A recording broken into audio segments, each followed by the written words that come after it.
Hi, guys. Welcome to Blockchain Banter. I call them DeFi discussions. They're blockchain discussions. They're really just general discussions about whatever we see happening within the industry. Thank you so much for joining us. Thank you to Justin, or as you might know him, Crypto Texan from Polygon. Thank you for joining us.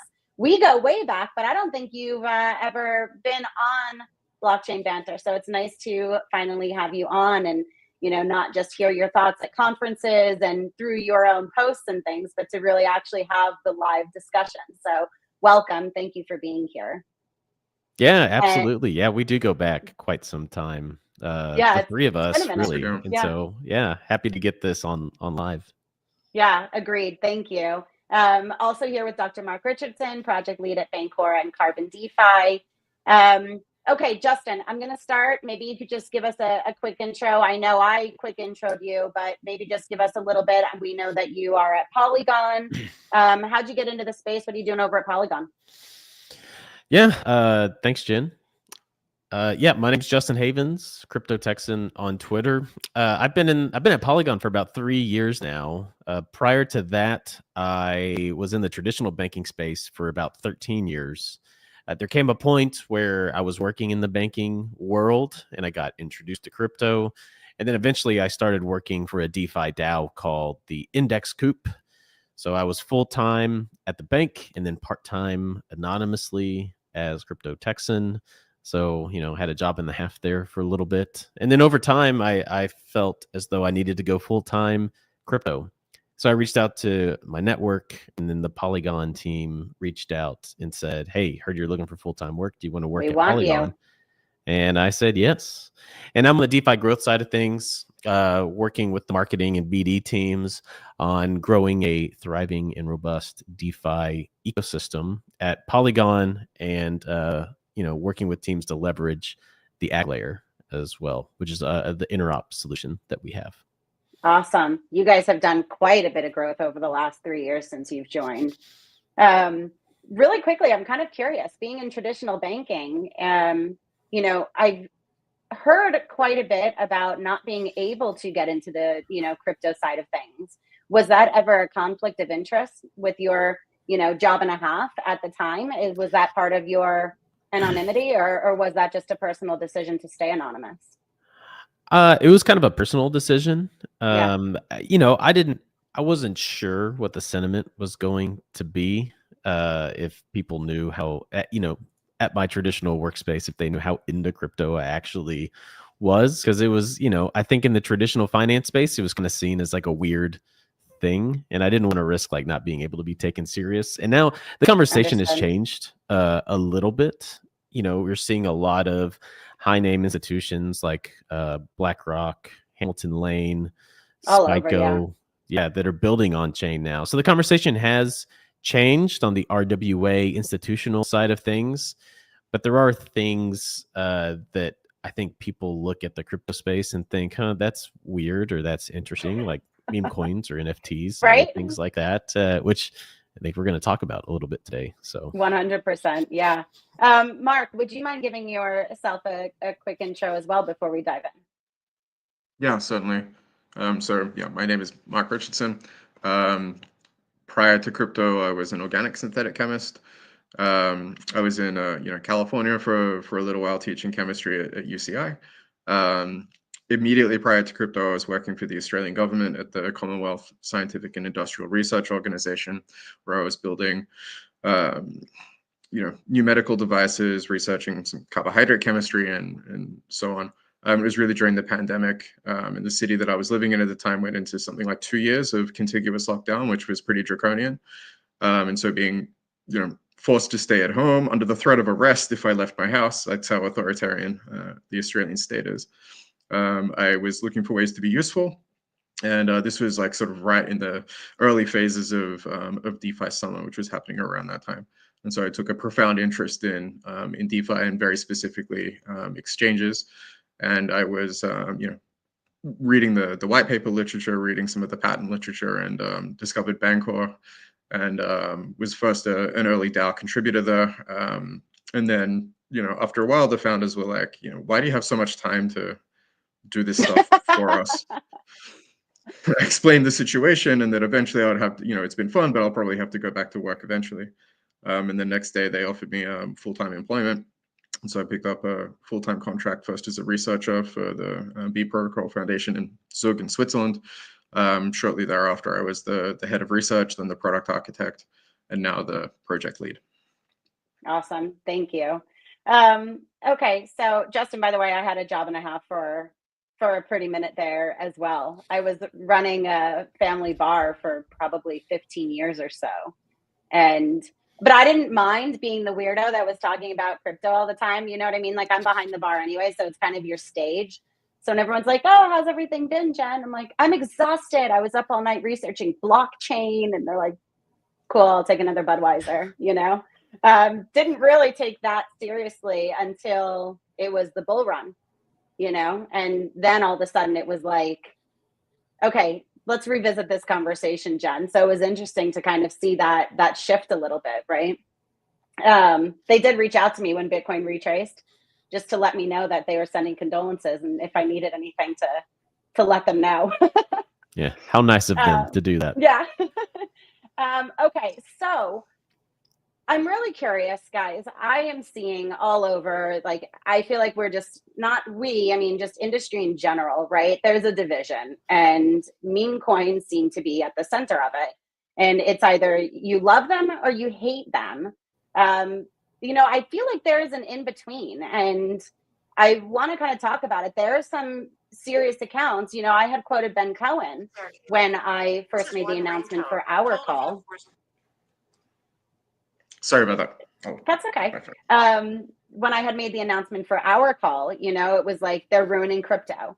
I saw DeFi Ignis saying, if you're shilling low cap, mid cap meme coins, like, I'm unfollowing you or I'm muting you, whatever it is, like, no patience for it.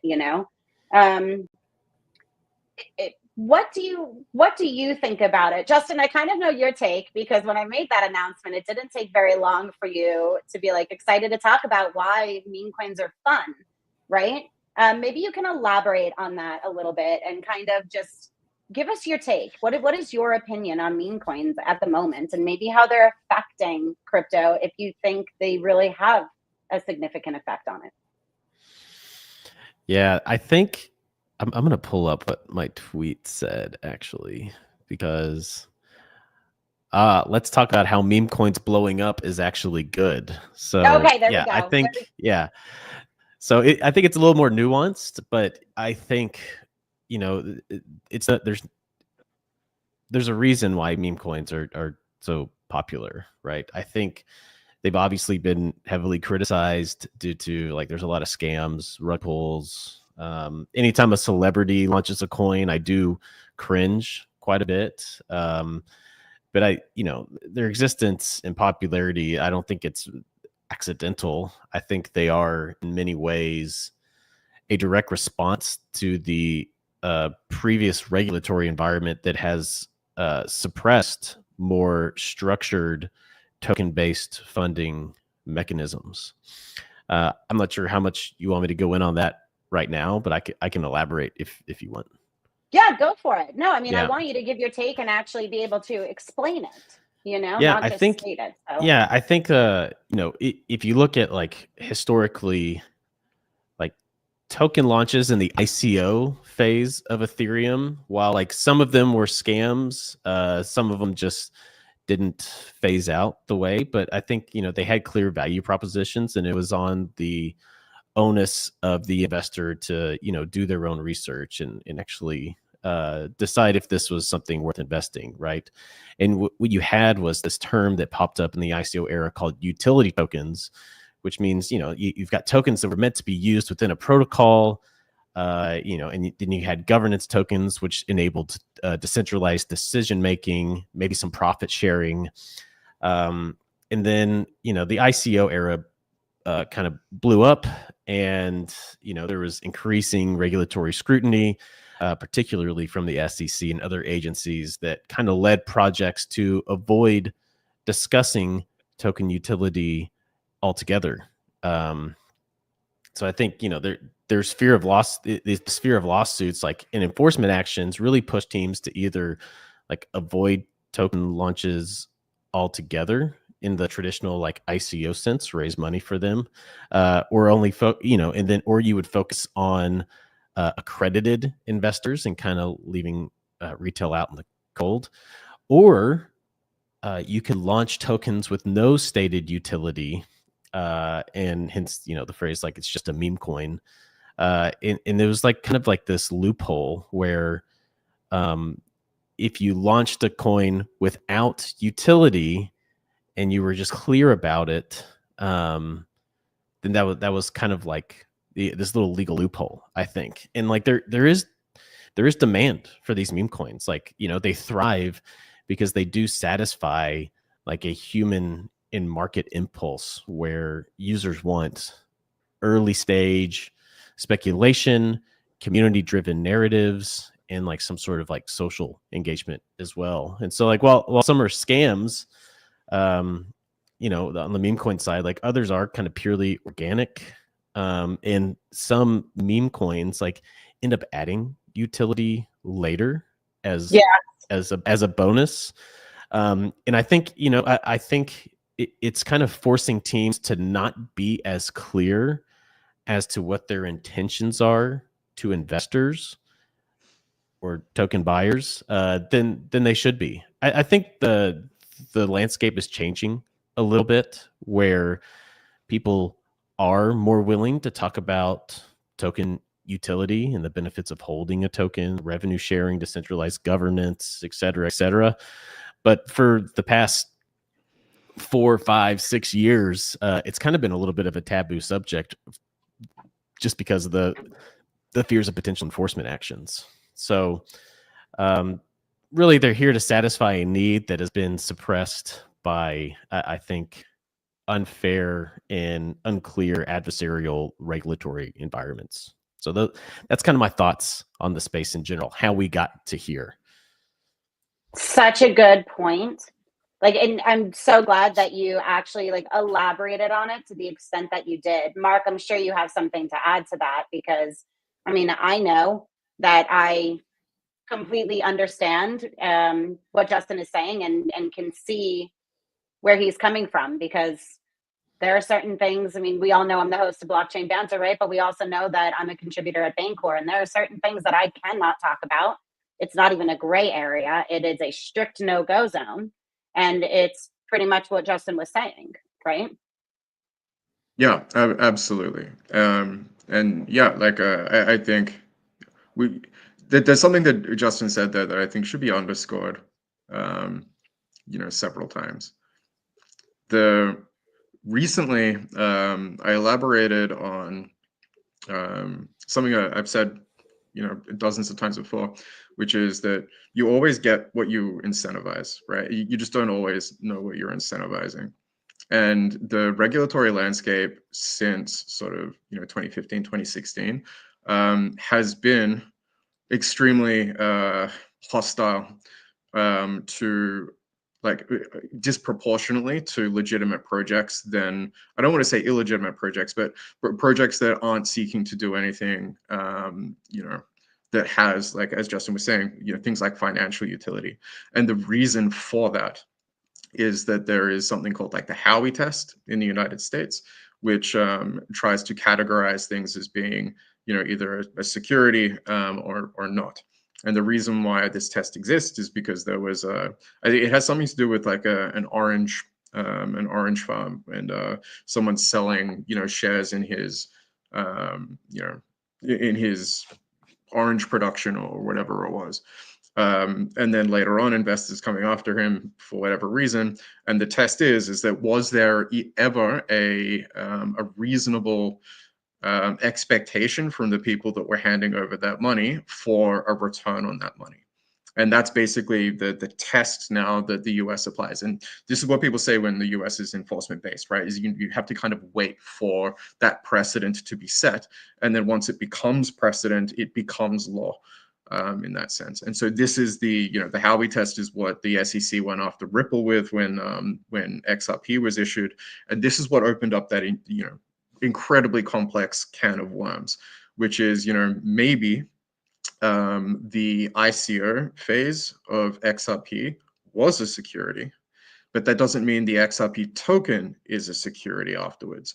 For example, with that same, orange farm, analogy on which all of this precedent is based, are the oranges themselves securities? Like when you go to a supermarket and purchase an orange off of the produce shelf, how do you know what the history of investment in that orange was? And, is this now a secondary market for orange securities? And, having a look at what's happening with orange juice prices now, you can't even say that it's not a financial vehicle, because orange juice is one of the most traded financial vehicles, in the world. And, Bancor has been right at the forefront of that since the very beginning. We went to court over our ICO back in 2016. And luckily, we won that case in the sense that it was considered not a financial security by the New York courts, and that is now one of the most cited cases, not just in cryptocurrency but in all of law. This is, that is the precedent in the United States that has actually held back a lot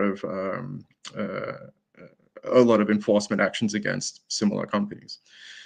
But we still pay attention to, the minutes from meetings surrounding, how to enforce cryptocurrency companies, blockchain companies in the United States. We have to, and things like having a roadmap or advertising a roadmap is considered to be how we test adjacent. So even saying that your project is going to develop future products is can be a little the roadmap. the risk on the side. Yeah, so having a roadmap at all is now one of the things that the SEC and even to some extent the FDIC has agreed might categorize your project as being the issuer of a financial security.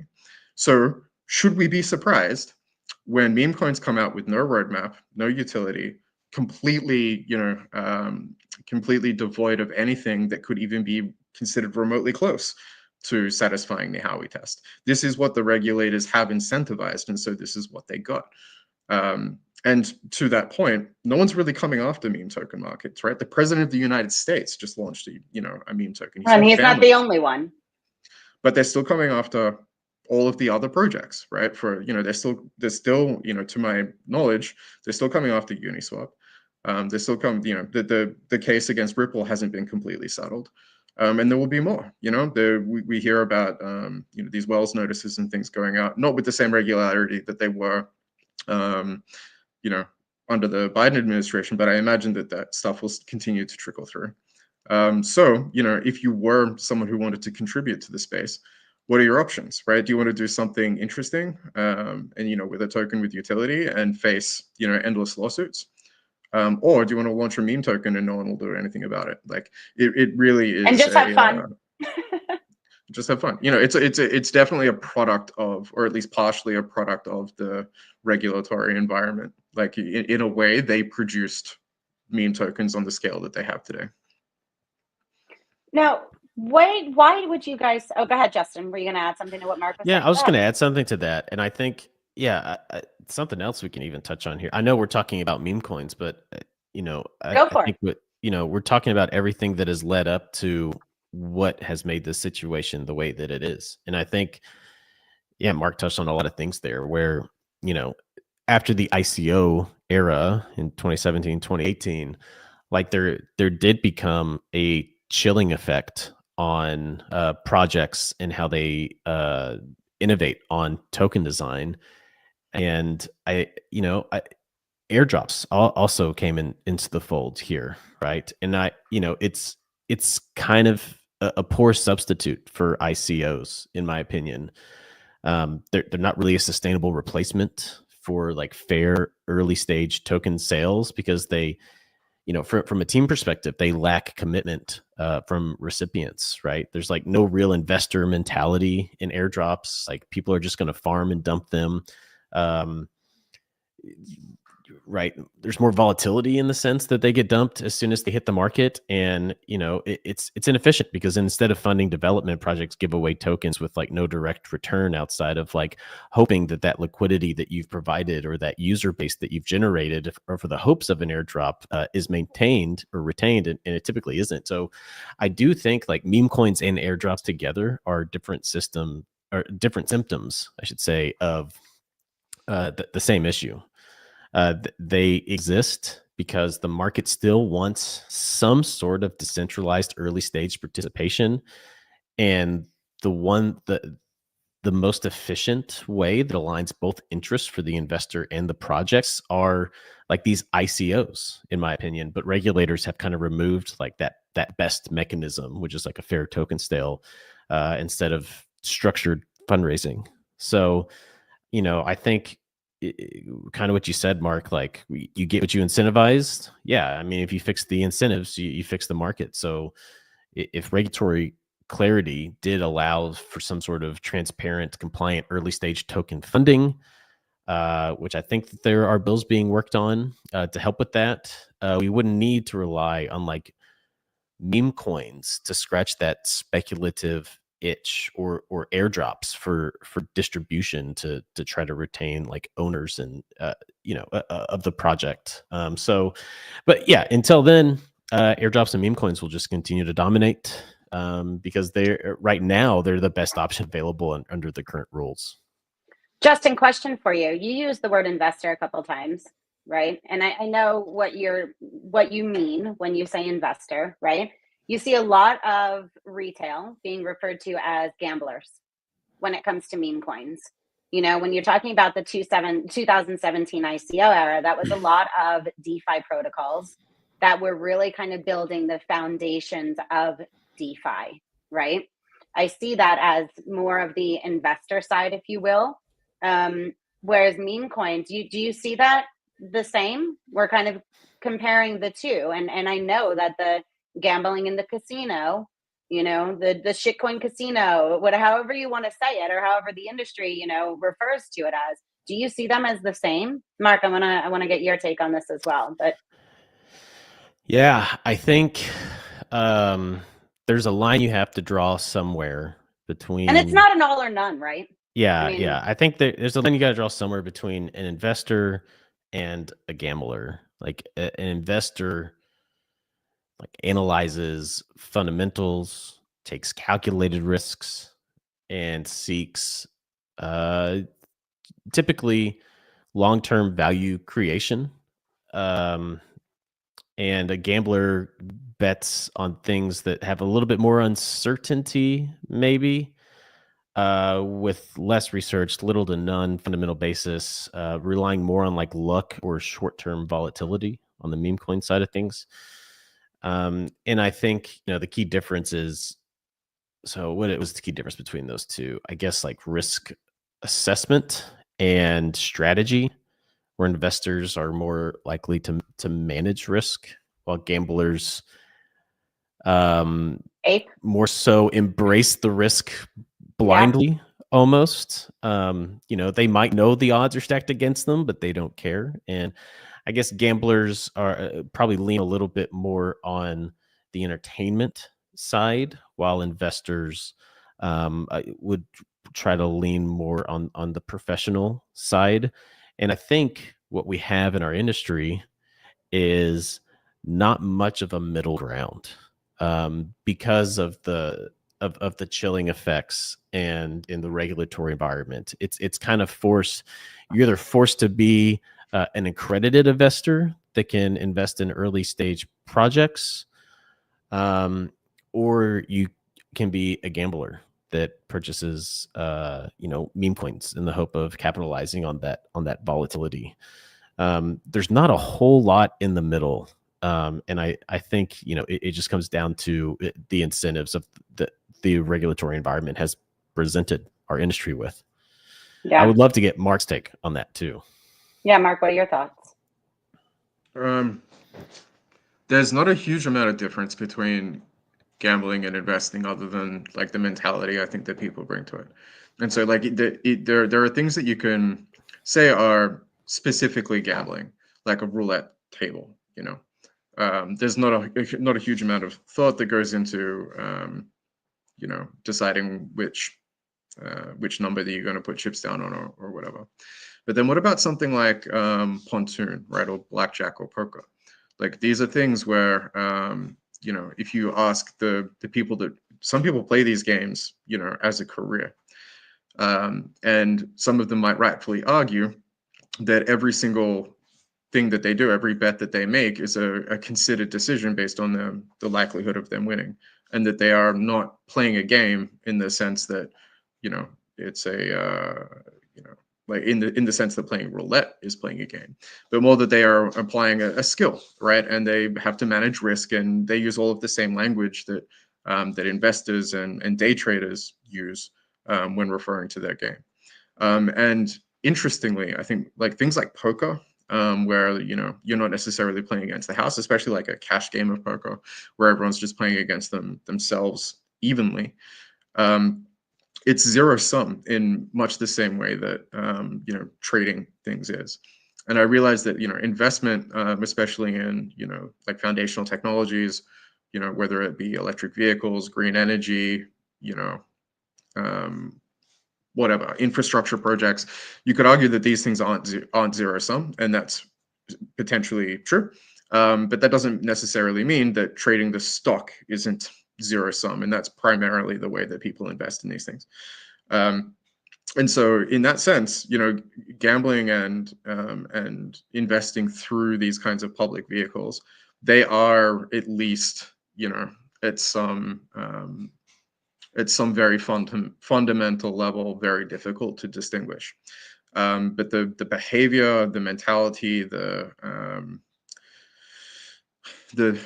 values, I guess, that people bring with them when they participate in these things is very different.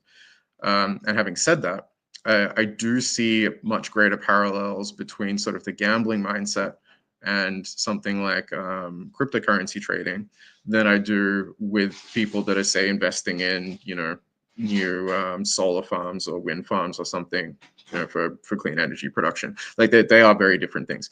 In some cases, you know, I do know a lot of investors that are you know, especially some family offices, even some like very large companies, including and especially some of the like Dutch pharmaceutical companies, that are actually quite happy to take a less of a return.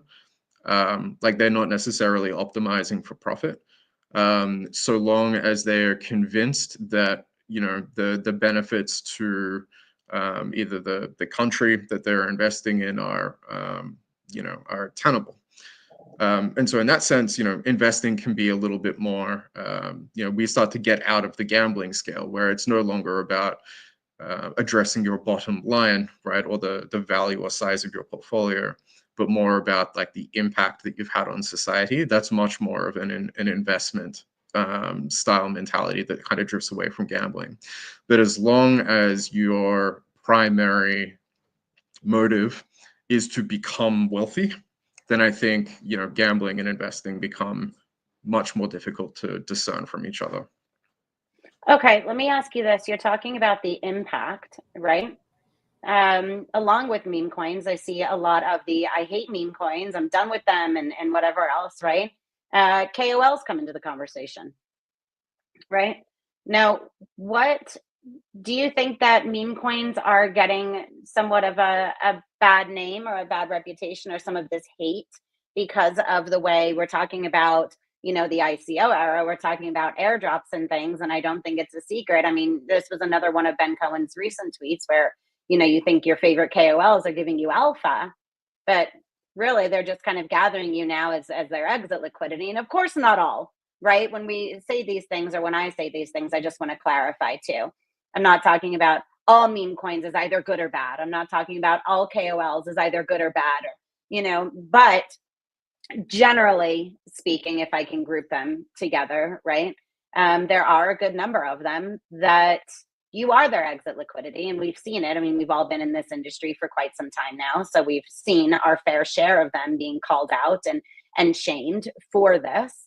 Do you think that they have a part to play in a lot of this hatred, or this, you know, sort of limit being reached in people's patience for meme coins. I mean, like, they seem to be getting most of the blame, but are the meme coins the ones to really blame at this point? That's a good question. I mean, meme coins aren't going anywhere. There's obvious market demand for them, just like there's market demand for lottery tickets. And yeah, there's different types of meme coins too, right? I think that's a fair thing to say. Like, we all kind of put everything into the meme coin bucket. But there are some that are developed for community engagement and provide a sense of community, and it does provide that for some users. And then there's some that are designed to make the launchers rich, which, if you get enough people to pay to promote it, it can work. And then there's so, but when we're talking about KOLs, also, I think that there's definitely a big difference between paid KOLs and like true key opinion leaders as well. Right. So let's clarify there. So KOL, for anybody who is watching who isn't aware, stands for key opinion leader, right?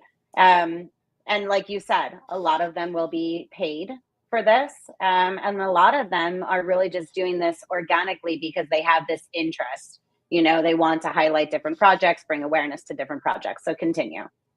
Yeah, I think like the most long-term effective KOLs are the ones who are like unpaid true KOLs. And those are like founders of like DeFi protocols, or project leads of DeFi protocols. So like Stani from Aave, Kane from Synthetics, Robert Leshner from Compound, like those are true leaders in the industry that have opinions that people appreciate and listen to. Vitalik is another good one. And then you have people who, they're just influential, maybe like based on their trades or the content that they produce. Like, those are also great KOLs. And then you've got your paid KOLs who will take money to promote whatever you want them to. And token allocation. Token allocations. And I think anytime you see someone post anything on the internet, you need to be thinking like, what are the incentives here, right? Like, I post a lot about Polygon. I work at Polygon. I definitely have an incentive to do it. And then I would also say that my opinion on a lot of things related to Polygon is probably a little bit more biased, but you could also argue that it's also maybe a little bit more well-informed because I know what's going on in there. But like you should question the incentives that I have when I post things as well. And I like, are meme coins the issue? I mean, is there even an issue? No. I mean, I think there is. There's a lot of negative. There's obviously a lot of negative sentiment, and I think it's derived from something very recent that happened. And I think when it comes down to it, like, who's the real, like, what are people really upset at? Are they upset at meme coins, or are they upset at the people who were behind promoting and launching those meme coins? And or so are they I think upset it's because they lost on something that they bought into, right? that's probably true maybe they too. got robbed. Yeah. I mean, when it comes down to it, they're gambling. I think they thought they had an understanding of the risk that they were taking, but they didn't understand the level of like potential corruption behind that specific project. Possibly. Makes total sense. Do your own research. Do your own research is like the oldest, you know what I mean? Yeah. Like I see it. I don't see it as often anymore, actually, now that we like say it. I think I always say it, or think it, because I've been here for 3-4 years now, 5 years now. Oof.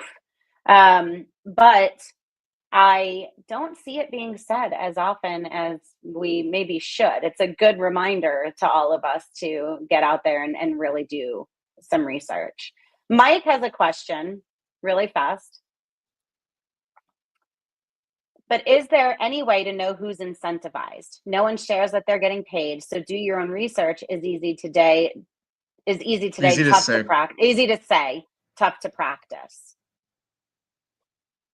True. Yeah, I think that's fair too. I mean, it would be a lot easier if you could have like some sort of better understanding of who's actually involved. And I think that it all kind of goes back to what we were saying previously. Like people, it's servicing a need in the market, and it's completely unregulated at this point. And so I think, that type of environment will invite bad actors. And so maybe if you can't discern who is getting paid for the specific project, who all the actors are, maybe it's not the place for you to invest or gamble or risk assets. And if you do not care on who's getting paid or who's not, then it doesn't really matter, I guess. Yeah. Mark, do you have an opinion on this? I want to share mine once you do. Yeah, sure. I have a similar disdain. I think that the term KOL is misappropriated. Like it's not something that I really heard about before cryptocurrency and that kind of thing. But to me, key opinion leader means someone whose opinions matter, right, and influence people. Like, outside of cryptocurrency, maybe from like the Republican side, someone like Tucker Carlson or Bill Bailey. These might be like key opinion leaders in conservative politics. And then on like the liberal side, someone like, I don't know, Bill Maher or I don't know, Stephen Colbert. Like these could be like the key opinion leaders on like liberal politics. And then people in the middle, like Gore Vidal or I don't know, whatever. You understand what I mean, right? There are people who think deeply on things, and then go through various channels to share their opinion with others, often with, I would say, the objective of changing people's minds, and they get paid to do this stuff, right? These are people who work for news networks, cable television, and so forth. So it's not like they're not financially invested in what it is that they're saying and doing. And in some cases, they even have like a very strong financial incentive for a particular political party to win via tax breaks or changes to regulatory process, lobbying groups, whatever, right? But at the same time, I don't consider those people corrupt. I think even in many of those cases, they're sometimes even too transparent, about their objectives, and that sometimes that can pollute the legitimacy of what it is that they're trying to say, especially in people like Tucker Carlson's case, where I think that the theater around what he says and does can sometimes detract from what could be much more plainly stated. And I think that if he did that, would make his opinion more well understood. The same is true of people like Bill Maher and these like career comedians that actually do, I think, have some pretty good ideas. But the way that they're delivered means that they have like the absolute minimum impact.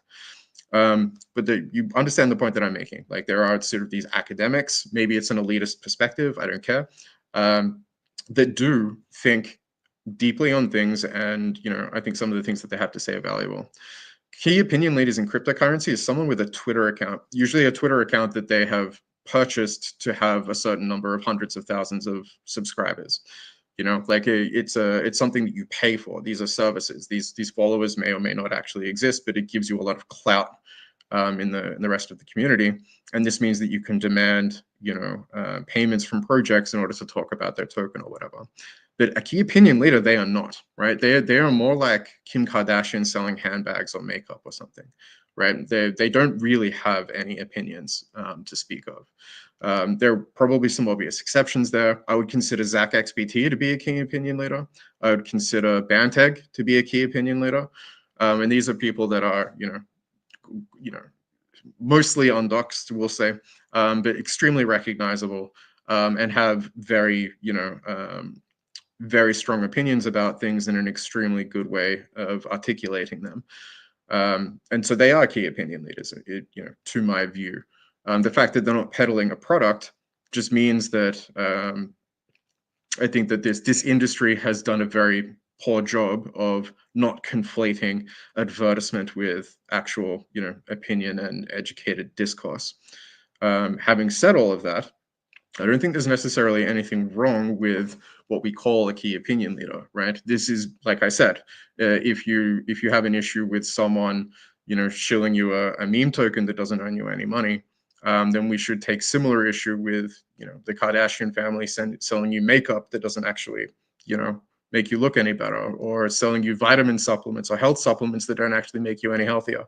Like, this is just advertising as normal. If someone's telling you to buy something, it probably doesn't do anything it's supposed to, or what they're trying to convince you that it does. So yeah, I think we take a bit of an exceptionalist mentality when it comes to meme tokens, because, on the one hand, as we said earlier in this call, they're deliberately explicitly presenting themselves as not representing a financial vehicle. This will not make you money. And this is done obviously to avoid regulatory scrutiny, so be it. But then when people buy it and say, hey, this thing failed to make me any money, it's like, well, what did you expect, right? Don't buy things just because Kim Kardashian tells you to. This is the difference between advertisement and key opinion leader. And I realize that the ground there is muddy. Even in the example that I was using from political situations, like Bill Maher is a salesperson. He is selling advertising space on a network. But yeah, I think it mostly comes down to the individual and their poor ability to discern the difference between an advertisement and information. I think that's the thing. There's a key opinion leader and there's an influencer. You, in the beginning, Mark said that a KOL, this person they should have an opinion that matters and have influence. They have influence. We see the influence they have because we see how the communities react if they do buy a certain token that didn't perform the way that they had wanted to, or something of that sort. They have the influence, right? And I think maybe we need to start calling them influencers or paid influencers. You know who I consider a KOL, who I admire? He was on our trading call, is Crypto Choreo. I think that his opinion is fantastic. He is a serious researcher. He has all of his different dashboards and things of the sort available for everyone to see when it comes to different narratives, when it comes to the tokens, when it comes to all of these things.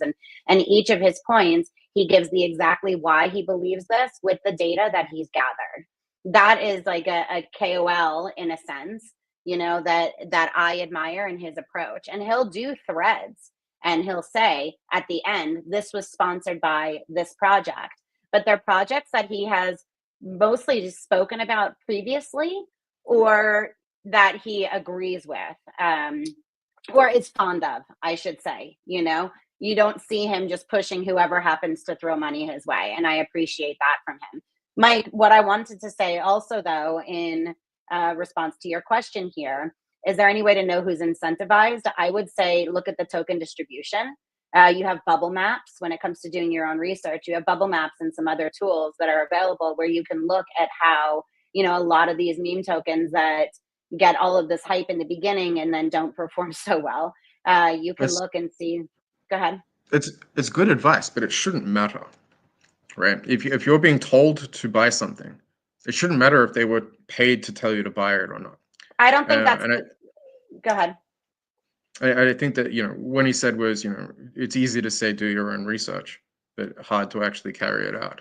This is one of the things that I've been berated on, in earlier podcasts where I said that, I really don't think the industry is ready for mass adoption, because implicitly, the blockchain thesis requires or makes as an assumption that everyone who is using it has the ability to interrogate the code on the contracts that they're interacting with. Like, this is a base assumption. Every front end, every white paper, you should be skeptical of. The only thing that is really supposed to matter is whether or not you understand the computer programs, and if they're going to execute produce the output that you expected it to. And that's really the only way that you're going to be able to do this, right? I don't agree. Well, I do in a sense. Sure.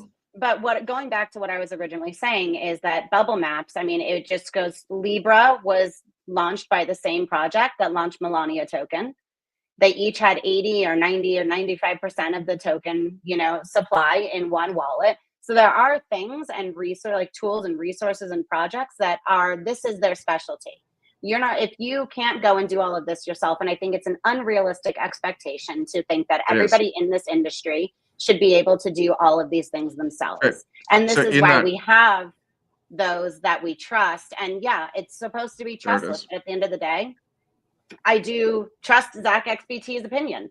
You know, if he's Mhm. showing me this Right. big long map of how he's tracked these different things, I do trust that. I trust that more than I trust my own ability to do something of that sort, right? So we do have those experts in the industry who they don't know everything, and none of us do, but they certainly know more in a certain area than a good amount of, you know, a good number of the rest of us. And that's Yeah, the point that I was making. I'm not tracking these token distributions myself, but when you have bubble maps that can do this, or when you have the rug doctor, you know, rug doc that can go and say, you know what, this same project has launched 6 projects prior to this, one back to back to back to back to back in the last week that have all rugged within 24 hours or 48 hours, then you are capable of doing a little bit of your own research without having to do all of your own research yourself. yeah, and something I'll add to this as well. I think it goes back to our investor gambler mentality as well, Yeah. right? Like it says, like, you know, do your own research means, you know, if you do care about the token allocation for this asset and you can't find that information and you say, oh, I'll just put money in this anyway, that's on the gambling side, because you tried to do your own research, you didn't get the answers that you wanted, couldn't find the answers that you wanted, you invested anyway. That's a gambling mentality. Now, if you are looking for those answers and you can't find them, and then you decide, oh, because I can't find token allocation, I have decided not to invest, that puts you into the investor category, right? It's, you know, do your own research doesn't mean do the best you can and then invest anyway. It means like you should have a strategy in place, right? And if you do, maybe you do have a bucket that is for your gambling and you don't care. And then maybe you have a larger bucket where it's like, oh, if I do find the answers that I'm looking for, that I care about when I'm investing, then you've got your investor bucket as well. So you know, it's like, where do you want to be on the spectrum, right? If I see someone talking about a meme coin and I just go straight to pump.fun and then I purchase it immediately, I'm gambling. Like, full stop. I've done zero research. I know nothing about the allocation or the project or the team or maybe even the meme. So I think that's the difference there. This is how I got honeypotted. My one and only time. I will say it was the only time, so at least I learned my lesson. But there was a meta token that came out, and I, you know, got a message from one of my buddies who was like, I think this is MetaMask's token. I aped it. Well, I didn't ape it, you know what I mean? But I certainly got some of this, and I'm watching the token go up. I'm watching it go up. I'm watching it go up, and I'm super stoked on this. And then suddenly, sure as shit, you know, I can't sell it for the life of me. And this is why I refer to the rug doc, because there is something that she does where, you know, it has these different sorts of alerts and red flags where you could say, this is a honeypot. You can enter in the address and see, you know, so we'll look into these different tokens. And then once it's there, it's reported there on their dashboard for everyone to see. But no, it's true. I think there's that different mentality. I've played both. I've, you know, been that sort of, this is my 10-year, whatever it happens to be, as a mother, you know, and then I've played that. No, there's zero, never mind research that goes on. There's no thought that was even processed from the time I learned about this token to the time I bought into it. And luckily I've, you know, like I said, moved on from that and learned my lesson, but there's a different mentality for sure. Yeah, I think, you know, the meme coin craze as it stands today is, you know, it's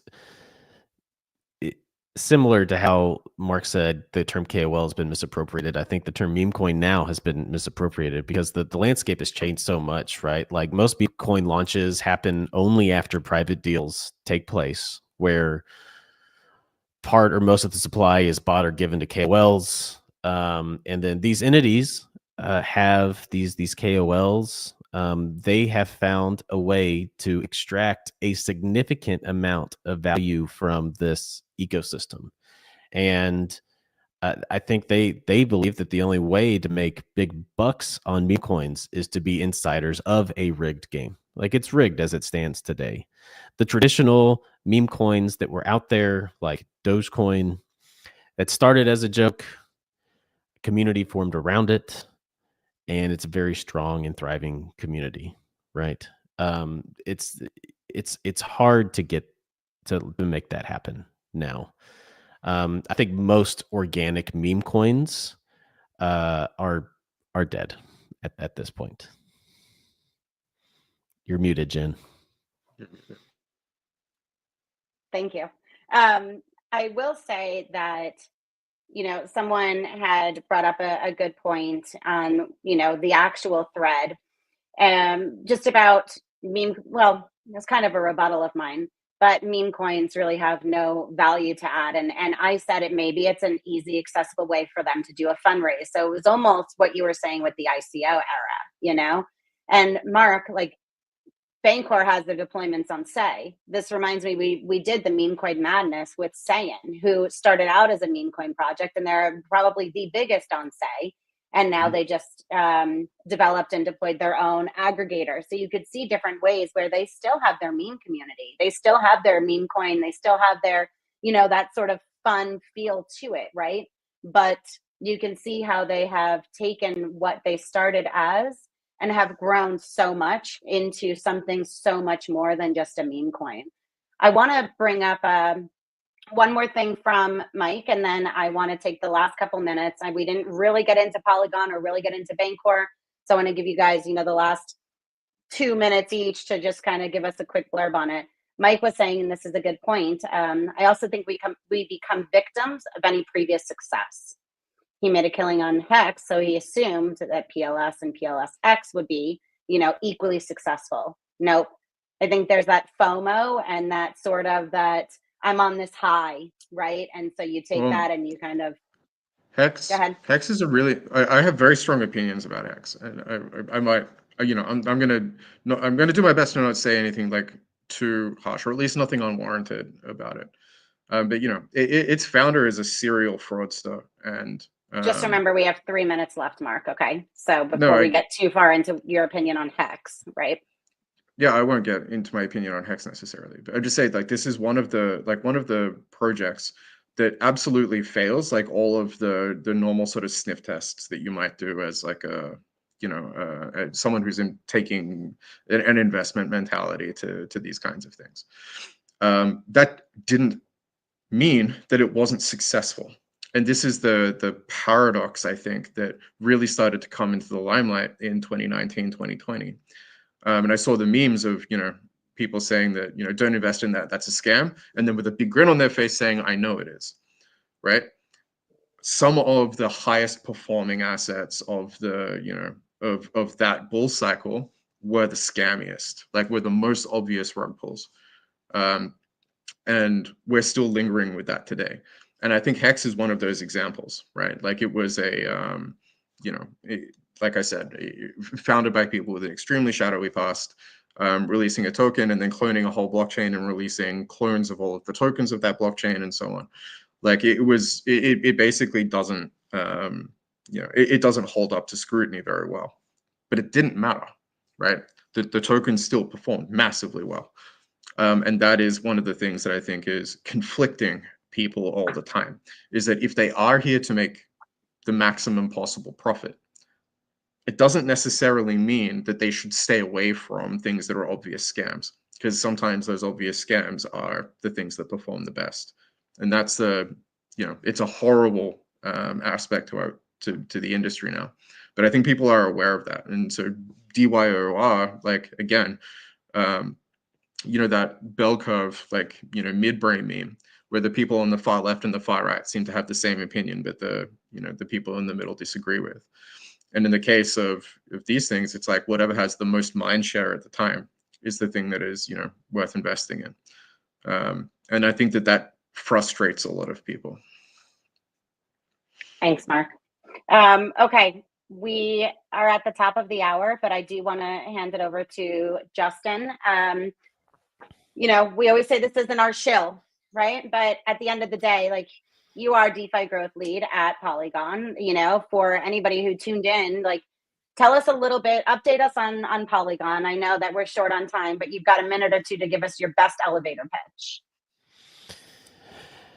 Yeah, Or I update. think no, I'll just say thanks for having me on. It's been a real pleasure getting to catch up with the two of you and talk about, you know, the trends that are happening in our space right now. I think, you know, outside of meme coins, like, I think fragmented liquidity, cross-chain interop are still like a very big issue that our space is dealing with. And, you know, I think if we are to reach the mass adoption that we're looking for, I think these are things that, you know, they're in the process of being solved, but they're not quite there yet. And the ag layer that Polygon is a core contributor in building is something that is pretty revolutionary in the crypto space. So I would challenge everyone to pay attention to that, stay up to date, and also DeFi growth in the Polygon and ag layer ecosystem are going to make some pretty exciting and interesting headways in 2025. So pay attention to that as well.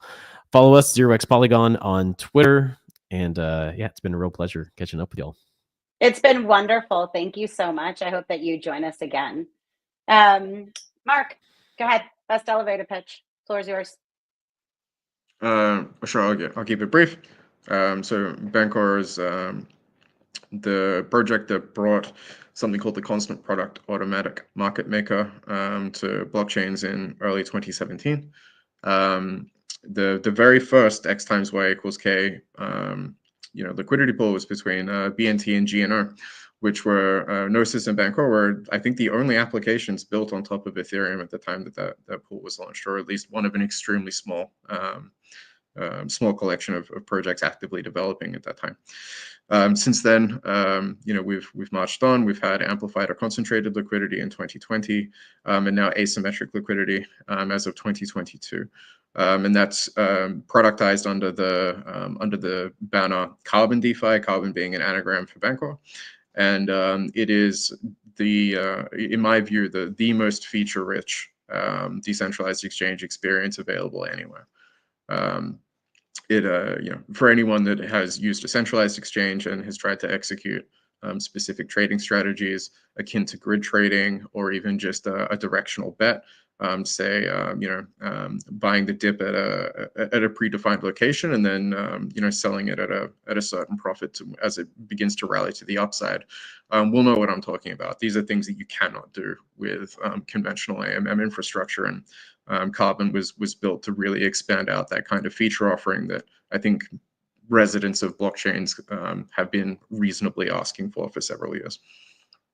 Awesome. Thank you, Mark. Thank you guys both so much. Thank you to all of our viewers. Thank you for sharing your opinion and, you know, participating in the conversation, Mike. Definitely love to hear all of your thoughts. We will be doing this again next Wednesday, same time every Wednesday, 3 p.m. UTC. Justin, you are more than welcome anytime to come back and join us. Again, love having you. Both of you are a pleasure. Thank you. Yeah, it's been a pleasure. Thank y'all very much. We'll talk to you guys soon. Bye. We'll see ya.